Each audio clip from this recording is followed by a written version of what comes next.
정말 많은 분들께서 이 지역이 궁금하다고 해서 이 지역을 체크해 달라는 요청을 해 주셨습니다. 바로 경기 동남권에 위치해 있는 하남시에 와 있는데요. 오늘 하남시의 주요 단지의 아파트 가격의 추이 그리고 동향들에 대해서 체크를 해 드리도록 하겠습니다. 여러분 지금부터 함께 가시죠. 하남시로 들어가는 길은 뭐 여러가지 길이 있지만 오늘은 올림픽대로를 통해서 한번 가보도록 하겠습니다. 출발지는 잠실 쪽인데요. 지금 오른쪽에 보이는 아파트가 그 유명한 엘스 아파트죠. 여길 지나서 오른쪽에 보이는 아파트는 리첸시아 아파트입니다. 행정구역상으로 송파구를 지나서 이제 강동구로 진입하고 있는데요. 서울 춘천 간 고속도로의 초입인데요. 이제 여길 지나면 오른쪽으로 미사 강변직으로 들어가는 길이 있습니다. 그 길로 들어가 보도록 하겠습니다. 올림픽대로에서 춘천간 고속도로를 타자마자 바로 오른쪽으로 빠지면 이 길이 되겠습니다. 여기는 미사 강변 2차 푸르지오 아파트입니다. 하남시에서 가장 몸값이 비싼 아파트라고 하는데 그 이유는 이렇게 고층에서는 한강변이 보이기 때문이죠. 이 아파트의 전용 면적 94제곱미터 36평이 되겠죠. 21년 10월 13억 1,500만 원에 거래가 됐는데 22년 8월 그러니까 딱 1년 만이죠. 1년 만에 10억 5천만 원으로 뚝 떨어졌습니다.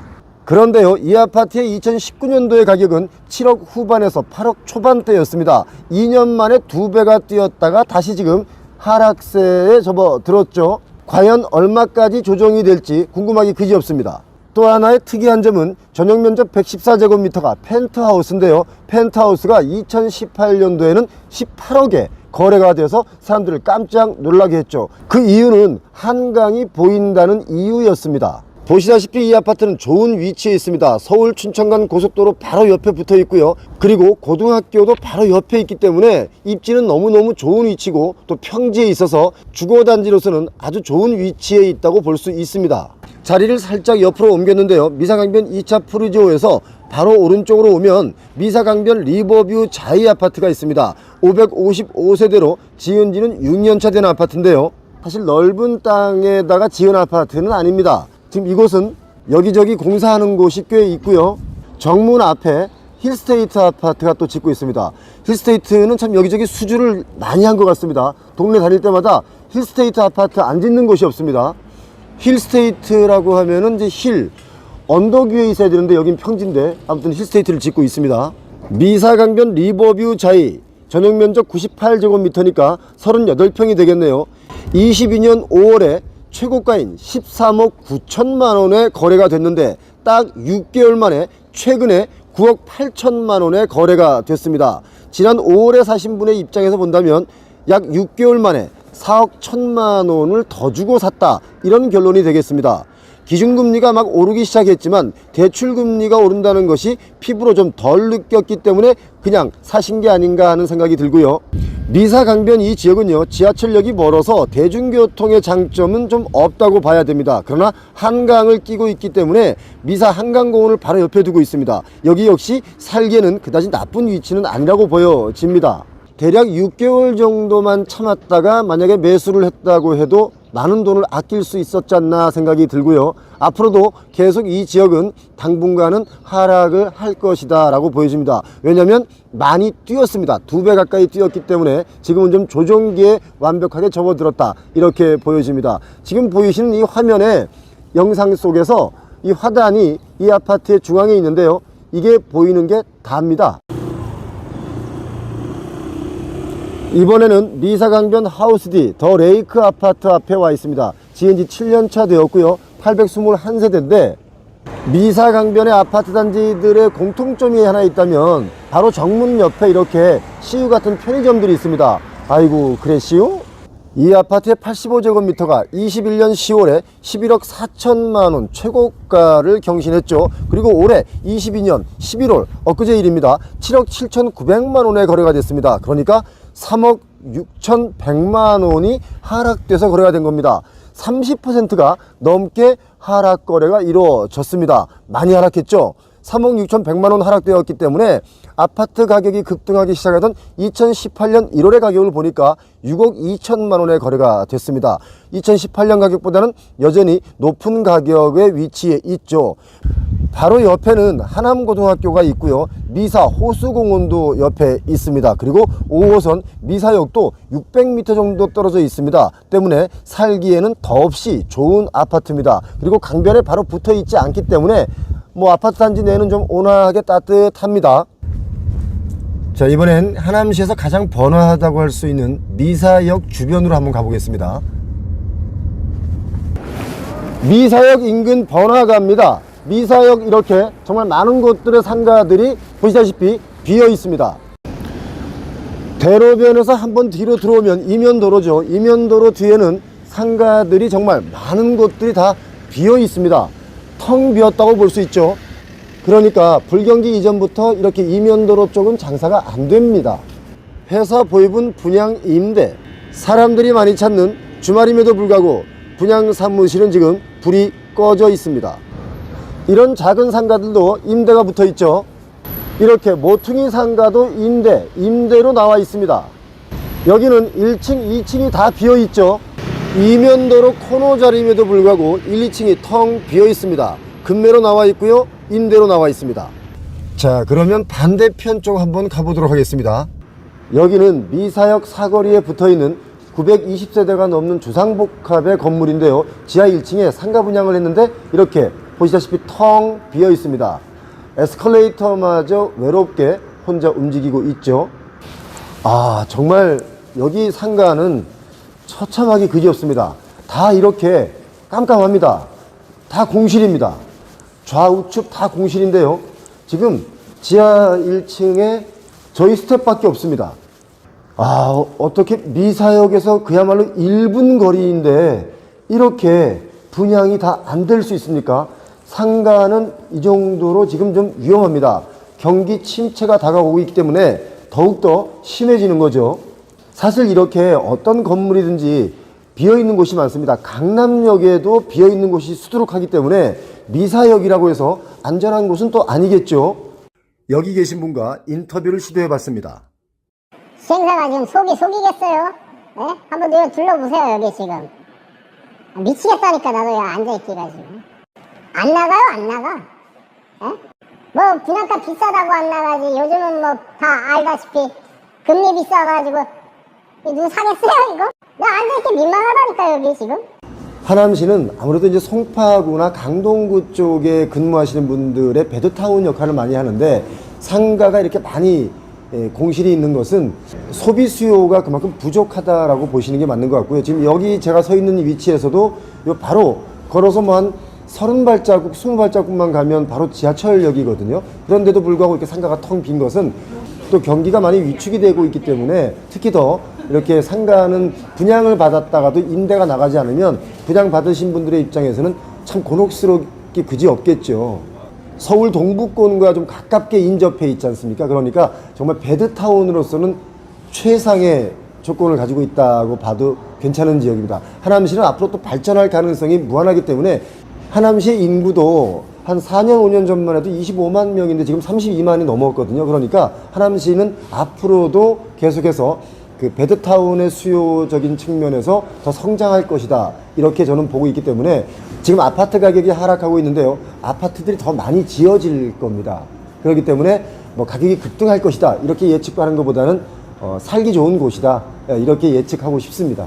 요즘 어디든지 정말 분양하는 것 자체가 분양가가 상당히 높습니다. 그래서 분양이 안 되는 이유는 지역에 있는 기존의 아파트들이 하락하면서 분양가보다 지금 있는 아파트가 더 가격이 낮아요. 그러니까 분양이 당연히 안 되는 거죠. 이런 상황은 좀 더 길게 가지 않을까 하는 생각이 들고요. 미사 역시 와보니까 짓는 곳이 꽤 있습니다. 과연 그만큼들의 수요가 받쳐줄지 좀 염려되는 것도 없지 않아 있습니다. 이미 가격이 많이 올라 있습니다. 우리 소득 대비. 특히 하남시의 전체 그 아파트들을 소비할 수 있는, 수요할 수 있는 분들의 소득 자체가 가격을 쫓아가지 못하거든요. 근데 부동산의 가격이 죄송하지만 요즘 뭐 전국적으로 한마디로 말하면 좀 미쳐 있지 않습니까? 아, 이게 너무 미쳐 있어요. 아파트 가격이. 지금 하락하고 있다고 하지만 하락해도 비싼 편입니다. 얘 미쳤어요. 그렇기 때문에 당분간은 아마 이런 하향세가 좀 지속되지 않을까 싶은 생각이 저는 들었습니다. 그런데 하남시라는 곳은요, 제가 와보니까 정말 살기에 참 좋은 여러 가지를 갖추고 있다는 생각이 들었습니다. 오늘 저희들 취재하시는데 많은 도움을 주셨는데 저희도 고맙습니다. 감사합니다. 여기는 동대문의 대표적인 쇼핑상가 밀리오레입니다. 몇 년 전만 하더라도 여기는 정말 인산인해를 이루는 이 시간대였는데 지금은 이렇게 많은 사람들이 줄어들었습니다. 과연 대한민국을 대표하는 이 상가 안쪽은 어떻게 됐을까요? 지금부터 위로 올라가 보겠습니다.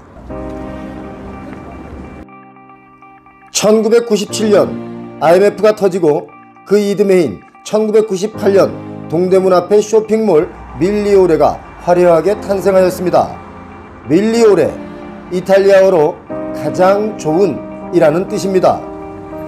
이름에 걸맞게 밀리오레는 외환위기 직후임에도 불구하고 오픈 초기부터 손님들로 북새통을 이루고 주말이면 늘 문전성시를 이루었습니다.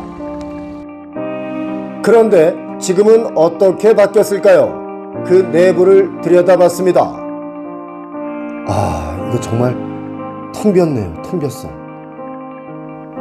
1층은 어느 정도 장사가 되고 있는데요, 윗칸으로 올라갈수록 빈 곳이 많고요. 눈에 잘 띄는 에스컬레이터 옆에 위치한 점포들은 영업을 하고 있지만 바로 뒷칸으로 넘어가면 이렇게 텅 비어 있습니다. 자, 여기가 이런 요만한 공간이 보통 3.3제곱미터인데요. 이게 한 구자입니다. 한 구자가 보통 3억에서 4억 정도 했는데 지금 이렇게 텅 비었습니다. 이걸 소유하고 있는 분들의 마음은 얼마나 애가 타겠습니까? 정말 제가 예전에 보던 그 밀리오레가 지금은 아닌데 다시 살아났으면 좋겠습니다. 한 개 구자의 점포를 가지고 영업을 하시는 분도 계시겠지만 보통은 3개 구자의 점포를 터서 제품 진열도 하고 영업을 했을 텐데요. 그렇게 되면 10억 원 이상이 투자가 되겠죠. 아니, 얘는 그 드라마 카지노에 나오는 필리핀 총잡이 아니야? 우와. 현재 이곳은 공실률이 50% 정도 됩니다. 한 층 한 층 올라갈 때마다 공실은 더 많습니다. 정말 마음이 아픕니다. 작년에는 이런 일도 있었습니다. 코로나 팬데믹으로 인해 영업이 어려워지면서 한 평 남짓한 점포가 보통 수억 원을 호가했었는데 그 매장이 감정가 1억 5,700만 원보다 아주 크게 낮은 302만 원에 팔리기도 했습니다. 거액을 투자했던 분들의 마음은 정말 어떤 말로도 헤아릴 수가 없습니다. 심지어 이곳은 많은 매장이 월세를 안 받는 렌트 프리 조건을 내걸고 있는데요. 공짜로 임대를 드릴 테니 들어와서 제발 장사만 해주세요 라고 하는데도 임차인을 구하지 못하고 있습니다. 대개의 사람들은 남대문 상권과 동대문 상권을 비교하시는 분들이 많이 계시죠. 남대문 상권의 집합상가의 공실률은 1.7%입니다. 거의 공실이 없는데 같은 시기에 동대문 집합상가의 공실률은 12.1%나 됩니다. 이곳에서 쇼핑을 하신 외국인인데요. 손에 뭔가 들고 있죠. 좀 더 많이 사줬으면 참 좋겠습니다. IMF 외환위기 시대에도 굳건하게 동대문 상권의 생명의 기운을 불어넣어주던 복합 쇼핑 상가의 대명사 밀리오레. 다채로운 공연과 매일 밤 젊은이들이 그룹을 이루어 노래를 하고 춤을 추며 미래를 꿈꾸던 밀리오레 광장의 기억, 이제는 정말 과거의 영화로만 남겨지는 것일까요? 그렇다면 AMPM은 어떻게 되고 있을까요? 밀리오레 바로 옆에 있는 APM 내부로 들어가 봤습니다. APM도 밀리오레와 마찬가지였습니다.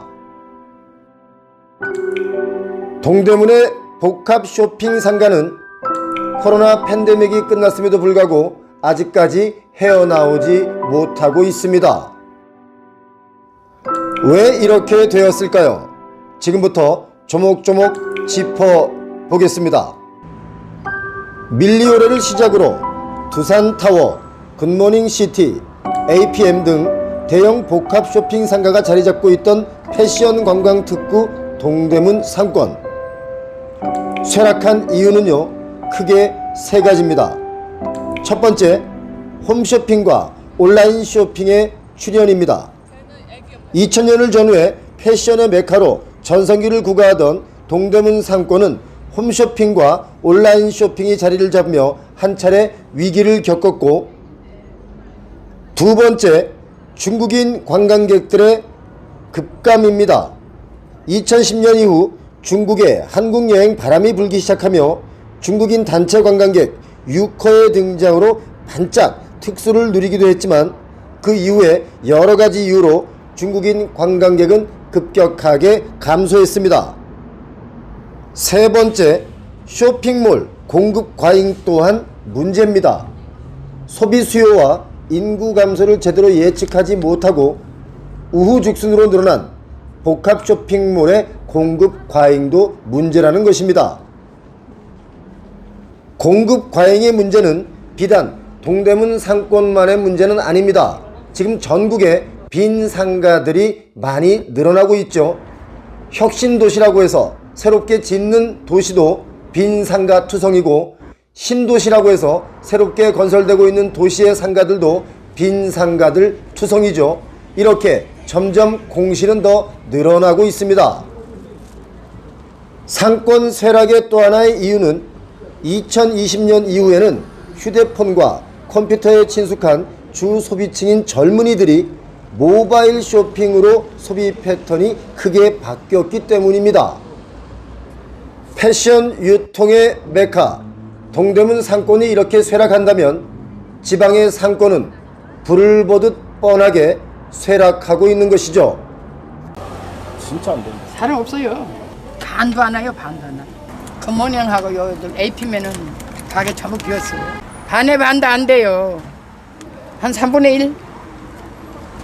아유, 먹고 살기 힘들어 죽겠어요. 맨날 죽기 살기를 해도. 바로 옆 굿모닝시티는 상가 공실률이 90%입니다. 그래서 결국 상가를 오피스텔로 변경하려고 했으나 요즘 오피스텔마저도 분양이 잘 안 되기 때문에 다시 오피스로 변경을 계획하고 있습니다. 동대문의 쇼핑 상가를 한번 둘러봤습니다. 정말 빈 곳이 많아서 걱정이 됩니다. 하지만 봄도 여러 계절을 한 바퀴 돌아 다시 봄이 오듯이 우리 상인 여러분께도 봄이 왔으면 좋겠습니다. 표영호TV는 힘든 여러분을 응원드립니다. 여기는 고양시 향동이라는 곳입니다. 서울시 마포구와 바로 인접해 있기 때문에 위치적으로는 아주 좋은데, 중요한 것은 이곳에 저 뒤에 보시면 아시겠지만 지식산업센터가 아주 많이 지어지고 있죠. 그런데 여기가 마피, 마이너스 P가 쏟아지고 있습니다. 한때 수도권에 위치한 지식산업센터 분양이 정말 대단했었죠. 분양 며칠 만에 완판이 되는 경우는 부지기수였습니다. 주거용 부동산의 규제를 피해서 몰려든 투기적 수요가 폭발적으로 늘어나면서 그야말로 광풍이 불었던 것입니다. 이곳 향동 역시 예외가 아니었죠. GTX A 노선과 경의중앙선의 호재를 내세워 최근 2, 3년 전부터 지식산업센터 분양이 붐을 이룬 곳이죠. 현재 여기 향동지구에서 분양 중이거나 건설 중인 지식산업센터는 10여 곳이나 됩니다. 그런데요, 상황이 좀 심각합니다. 지금 짓고 있는 저 건물이 올해 상반기 입주 예정인 GL 메트로시티 향동인데요, 이 인근에서 지어지는 지식산업센터 중에는 가장 큰 규모입니다. 이 건물은 지하 4층부터 지상 14층까지 연면적이 약 6만 평 정도 되는 곳인데요, 분양가가 평당 900만 원대라 다른 지산에 비해 상대적으로 싸다 보니 수요자들에게 정말 인기가 많았었습니다. 그런데요, 지금은 분양 면적에 따라 다소 차이는 있지만 마이너스 피 5천만 원에서 1억 정도 발생한 전매 매물들이 인근 부동산 중개 사무소에 쏟아져 나오고 있습니다. 아니 물건만 그냥 많이 나오고 있고요. 사는 사람은 없고. 네, 그렇죠. 뭐 아무래도 실소유 이제 투자자는 아예 없다고 생각을 하셔야 되고요. 실소유자들만 있는데요. 실소유자들이 지금 막 돌아다니시는 기간은 아니신 것 같아요. 지산 물량이 예. 많이 나오고 있다고 그래가지고. 예, 여긴 뭐 그냥 웃어서 쏟아지고 있죠. 아니, 여기 70~80%가 투자자였어요. 근데 이제 금리가 올라가니까 이 자기들이 투자 수익을 거두기가 어렵잖아요. 그러니까 모두 내놓으려고 그러는 거죠. 네. 근데 내놓는데 이게 입주 때 돼도 어려울 것 같으니까 그 마이너스 피로 내놓은 분들도 이제 한 뭐. 그럼 만약에 안 팔리는 분들은 예. 이걸 결과론적으로 난 입주 안 할래, 잔금 안 치를래 할 수도 있잖아요. 아니 이제 그렇게 되면 은행 대출 자설을 해놨잖아요. 이제 그 부분이 걸리니까 투자자들은 돈이 없는 분들은 이제 만세 불러도 뭐 방법은 없는데 그 재산이 있는 분들 있잖아요. 그분들은 많이 힘들어지지 않겠어요? 내년 준공 예정인 건물은요, 인터넷 부동산 커뮤니티에 좋은 자리 급매 이렇게 글이 올라와 있는데 전용 33평에 분양가 4억 원인 물건인데요, 계약금 10%를 포기하고 거기에 1,500만 원을 더 낮춰서 전매를 한다고 적혀 있습니다. 그러니까 아직 준공도 안 된 4억짜리 물건이 월세 한번 받아보지 못하고 3억 4,500만 원이 된 거죠. 와, 진짜 아주 규모가 크게 지어지는 이 직산업센터가 몰려 있지만 상황이 이렇게 녹록하지가 않습니다. 그러니까 IMF 때도 그 금리가 올라가니까 부동산 투자에서 손해본 사람들이 많잖아요. 수익률이 나오냐 하면 그렇게 수익률이 안 나오거든요. 그러니까 대출금리도 갖기가 어려울 정도가 된다고 봐야죠. 여기 그 분양가는 어땠어요? 그러니까 가산시설단지나 뭐 이런 데가 1,500~600 됐잖아요. 비싼 데는 1,600, 700이고 마곡이나. 여기는 1,000만 원 정도 됐었거든요. 1,000만 원 채 안 되는 것도 있고. 그러니까 다소 싸고 계약금 10%만 들어가면 되니까 투자자들이 많이 몰렸죠. 완판이 됐죠. 그러니까 시행사들은 다 완판이 됐으니까 돈을 버는 거고. 근데 이제 입주 때 이제 여러 가지 변수들이 생길 거예요. 야, 여기 분양받은 사람들 마음은 진짜 속이 뒤집어지겠네. 공포를 느낄 수 있는 사람도 있어요. 돈이 없는 사람은. 그러겠다. 예. 아하. 파산까지도 생각을 하는 사람이 있어요. 아이고. 예, 여러 개 또 해놓은 사람들. 그렇지, 욕심 부리고 또 여러 개 있을 거 아니에요. 그렇죠. 싸다고. 예. 지식산업센터만의 문제는 아닙니다.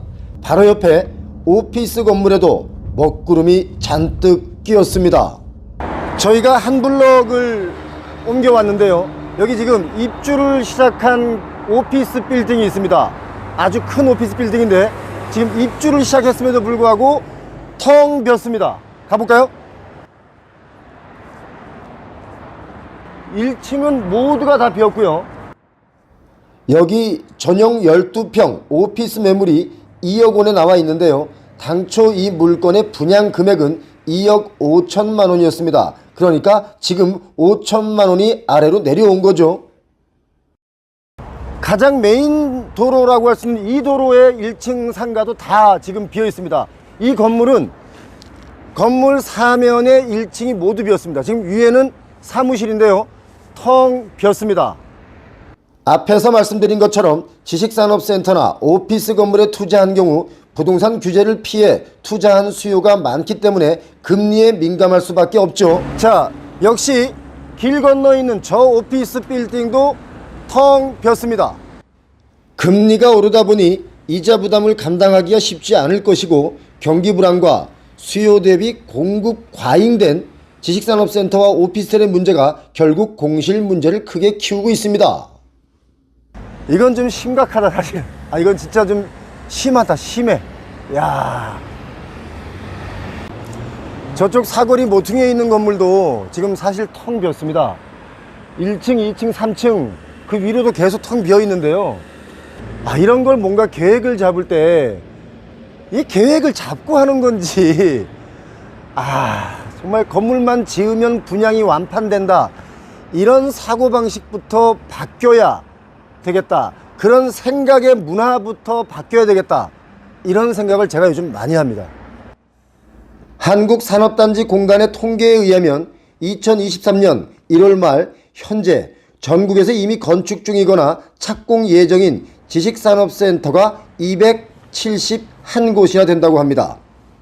보통 지식산업센터 건축 시 한 건물에 평균적으로 300실에서 400실 정도 만들어지는데요. 이렇게 되면 앞으로 2, 3년 안에 쏟아지는 물량이 약 10만 실이나 된다는 얘기입니다. 많아도 너무 많습니다. 여기가 그래도 이거 분양할 때 GTX A하고 경의 중앙선 그거 가지고 저 역세권이다, 뭐 호재가 대단하다 이렇게 해서 다 팔았어요. 다 팔았어요? 이게 다 팔린 다 거예요? 팔렸어요. GTX A 노선하고 경의선 기차역이 여기서 얼마나 되는데요? 뭐 차로 한 20분. 차로 20분? 예, 예. 그걸 가깝다고 교통 호재라고 이거 팔았다고? 다 팔렸어요. 그래도. 부산도 3시간 안쪽에 가요. 아니 왜 저한테 화를? 아니 그게 아니라. 한 게 아니에요. 아니 그게 아니라, 너무 속상해서 그래, 속상해서. 아우. 현장을 직접 확인해 보니 지식산업센터의 미분양 그리고 공실 문제가 미분양 아파트 사태에 버금가는 부동산 시장의 뇌관이 될 수 있을 것으로 보입니다. 지식산업센터 투자에 관심 있는 분들은 철저한 시장 분석과 준비를 해야 되지 않을까요? 잘못된 판단으로 부동산 투자에 실패하면 상처의 후폭풍이 거세기 때문입니다. 표영호TV 구독자 여러분, 부동산으로 눈물을 흘리는 일이 없기를 바라봅니다. LH 놈들이 땅 장사하려고 그 주택 같은 걸 이게 공급을 많이 했어야 되는데 지네들 땅 팔아먹을 욕심에 부지를 많이 빼놨죠.